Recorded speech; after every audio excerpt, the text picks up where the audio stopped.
Before moving on to spars, I should put braces on the lateral supports of the main thwart and the foredeck. Otherwise, all your seated weight will focus in that tiny area at the end of the glued brace. 2 for the foredeck and 2 for the main thwart where they meet the frame or hull. These need 3 angles measured. I measured 2 and my fit was terrible. The function should be the same as long as they don't split or nobody gets under the foredeck for a good look at them.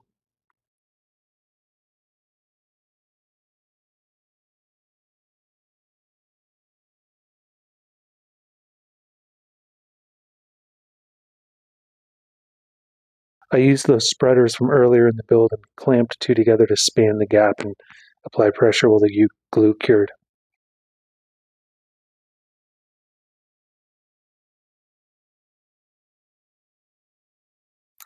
Okay, now onto the spars. Start with the boomkin. It's the spar that sticks out the back of the stern to the sheet so that you can sheet the mizzen sail. It steps at the rear starboard frame with a simple 1.5-inch tube strap from the hardware store and 2 2-inch number 8 bolts. I wanted to wrap it to soften the edges to prevent damage on that boomkin. I've been messing with poor man's fiberglass for surfaces that don't get submerged. Real fiberglass uses tensile strength of glass strands by securing them in epoxy, but this poor man's fiberglass just uses a fabric like cotton duck for tensile strength and glue or paint to harness that tensile strength. I cut a strip of canvas drop cloth and dunked it in oil-based primer, which should have a fair amount of adhesive strength. Glue would have been stronger, but I wanted it to be white. It took forever to dry. So far, it seems like it might do okay. I had a piece of timber just kind of lying around that was 1 5/8 square, and I cut it down to 5 feet long, so that's my boomkin. My boomkin is 5 feet long, and then 1 5/8 square. I required careful measurements to align the boomkin through the transom so that the far aft end of the boomkin is straight back from the mizzen mast. It's tempting to do it just by eye, but when you look at it, there's so many curves that throw off your perspective that I knew I wasn't going to get it right. The mizzen mast is centered 8 inches to starboard from the center line. So I measured that 8 inches at the centerboard, and I measured that 8 inches at the transom. I put a long, straight, just spare piece I had cut off on that line, and I knew that the line is where the boomkin should end up. This made it easy to align it and mark the hole in the transom to cut that boomkin. Also, the boomkin, the far aft end of the boomkin should roughly align with about the top of the transom, but that's less of an important measurement. I drilled the center of this where this hole was to go, and then cut the square hole for the boomkin to slide through. Even scoring the line left all that tear out with my jigsaw. The internet says to tape it, and maybe one day I'll try that.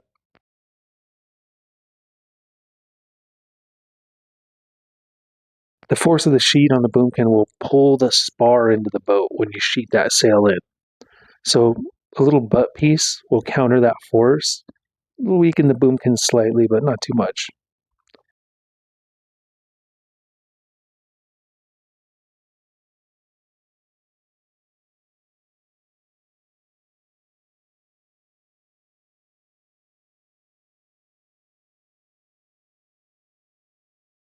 The butt of that boomkin needs a little tapering to fit the step. I drew the angle where the frame would mate with the boomkin and then used the spoke shave that I've been coming to like on this build to put it a little round on it so that the other sides fit that 1.5-inch tube strap step better. The step placement gets marked out, and the holes through the frame to the outside of the hole allow bolts to secure the boomkin. I didn't want these tightening up and sinking into the hole. Even with a washer, you'd cause a fair amount of deformation with those. So I made a little piece of plywood trim for the exterior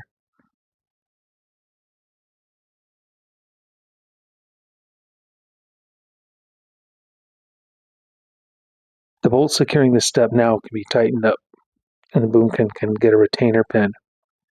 There should be almost no force pulling the boomkin out of the boat, so I just drilled a hole and dropped a spare bolt in it to retain that boomkin into the step.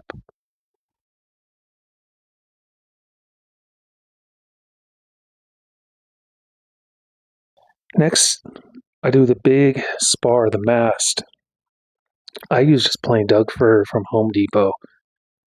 In the past, I've been able to find good, clear, tight-grained planks at box stores, especially Home Depot, but this time I wasn't so lucky, and I ended up with some knots that might make this mast's life short-lived.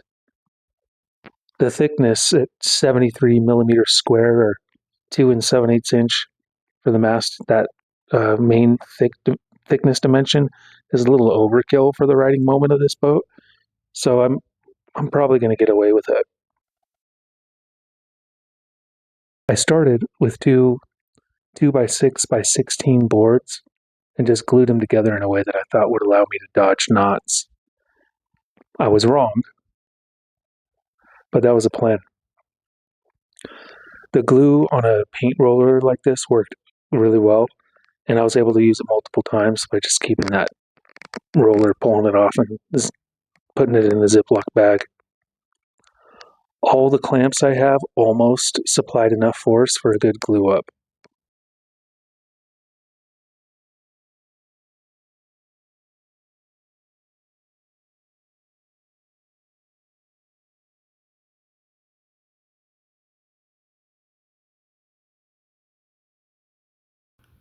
With the glue dried, I used my makeshift plywood track saw to cut the mast to a dimension of 3 inches square. First, I ran the track up one side to cut off that selvage, then I ran it down the other to cut it to square.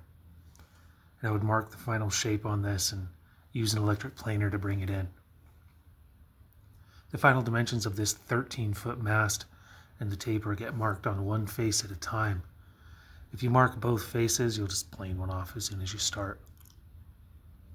The mast is 73 millimeters square in the midsection. It tapers up to 51 millimeters at the head and 54 millimeters at the foot. The drawing shows a square measurement at 18-inch intervals down from the head. The 73 millimeter width makes up the majority of the spar down to about 14 inches from the foot, where the mast is going to fit into the partner. Then it tapers down to 54 millimeters at the foot, where it will fit in the step.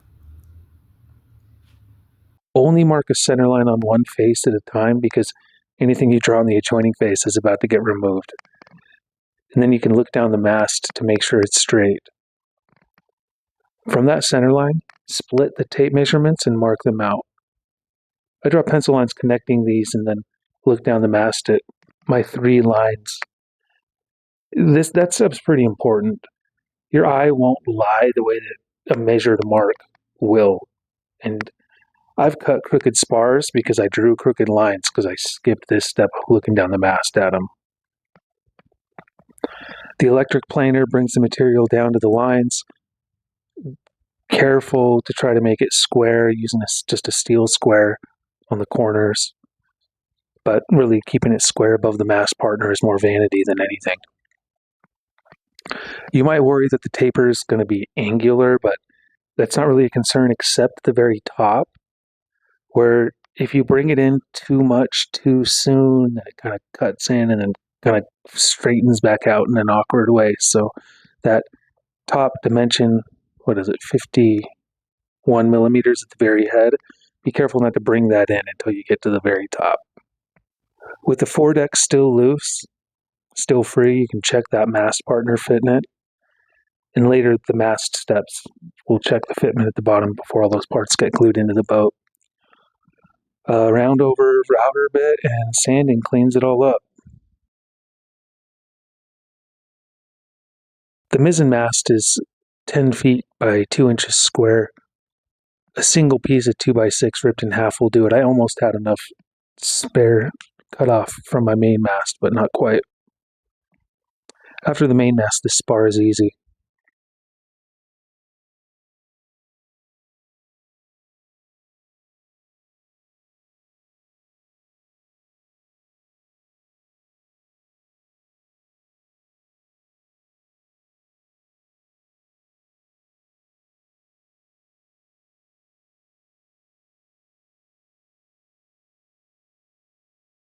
I wanted to try a latching mast partner for the single mast, I guess, cat rig option on this boat.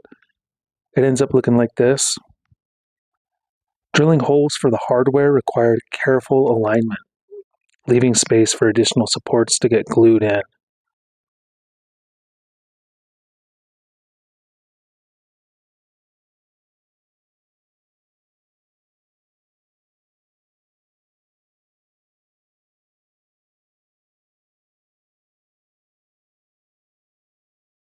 My metal latch is 1.5 inches by 7 inches.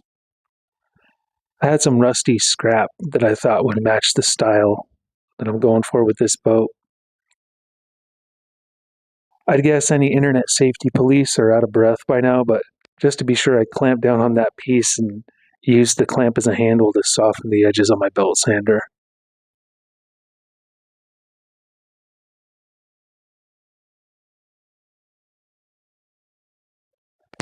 Line up the piece with the top of the deck when marking the holes for the hardware. Then flip it over onto the other bolt to mark where the notch goes. I used washers and nylon lock nuts to get these 5-inch number 8 stainless steel bolts secured to the deck in multiple locations. I wanted them to mate the structure of that in really 3 or 4 spots. Then those additional structural pieces get aligned so that they're flush with the inner edge of the mast partner opening. This should keep the partner opening from banging up the mast too much.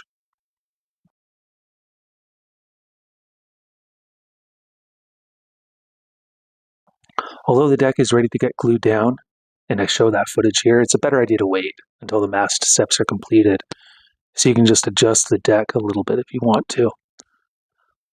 I drew out placement for pilot holes and screwed down that lateral brace for clamping pressure.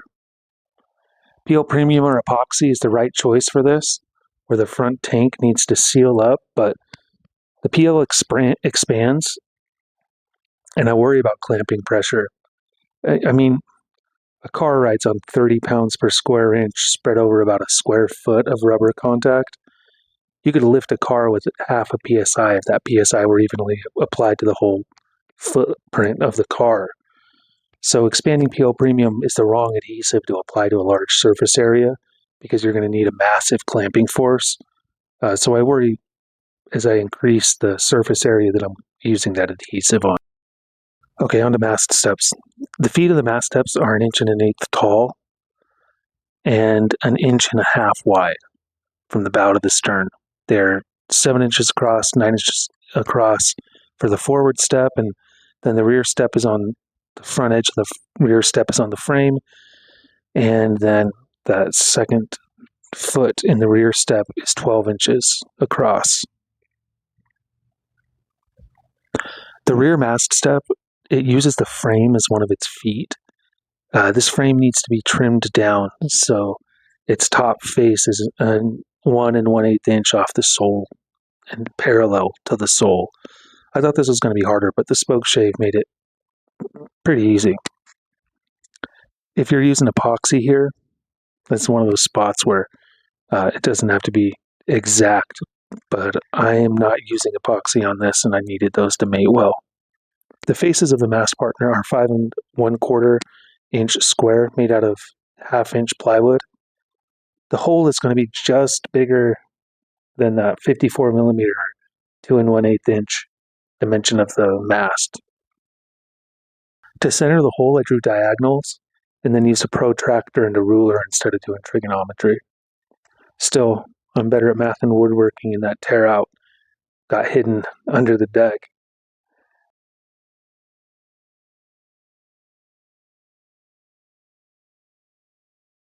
Now I can really check fitment on the mast. This is why I said not to glue down the foredeck yet. The mast should be dead vertical with the boat sitting on its lines. So I had that string between the spreaders, which should still mark the water line, the horizontal water line. And I adjusted the boat so that that was horizontal. And then I could check for the mast to sit in the step and clear that frame.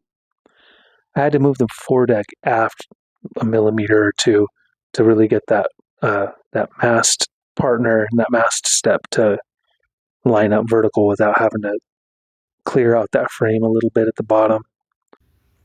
Now that it was verified that everything would fit right, I could glue the mast partner faces to the feet, soften up the edges, and have them ready for final installation. I put a taper on the feet first from where they mated with the face down to each end, and then I glued the faces on those 3 feet according to the diagram.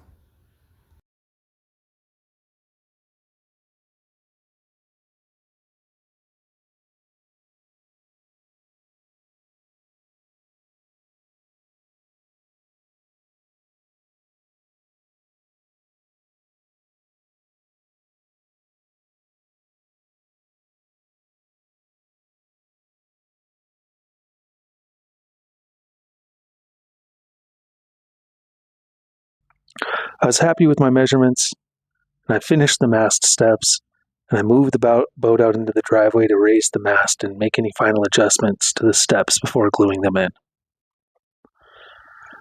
So again, out in my driveway, I propped the boat up level, both from side to side on the sole and fore and aft according to my string. I tied some lines high up on the mast in case I needed to tie it to secure it, but it ended up staying put without them. I cut a drainage notch into the mast partner feet. I ended up trimming a 1/4 inch off the front edge of the front step because it was flush with parts of that bulkhead, and I didn't want water to maybe gather up between it and the bulkhead. With the masts in the step, I could triple check alignment and trace out a final location of the step. This allowed me to drill pilot holes through the sole for mechanical clamping pressure on each of the 3 feet, and I could put 3 screws in from the bottom on the 2 steps, and then 1 screw through the forward edge of the aft step's face into the frame. Then glued it all up, added pressure with some bricks, and the steps and the partners and the foredeck are all in place.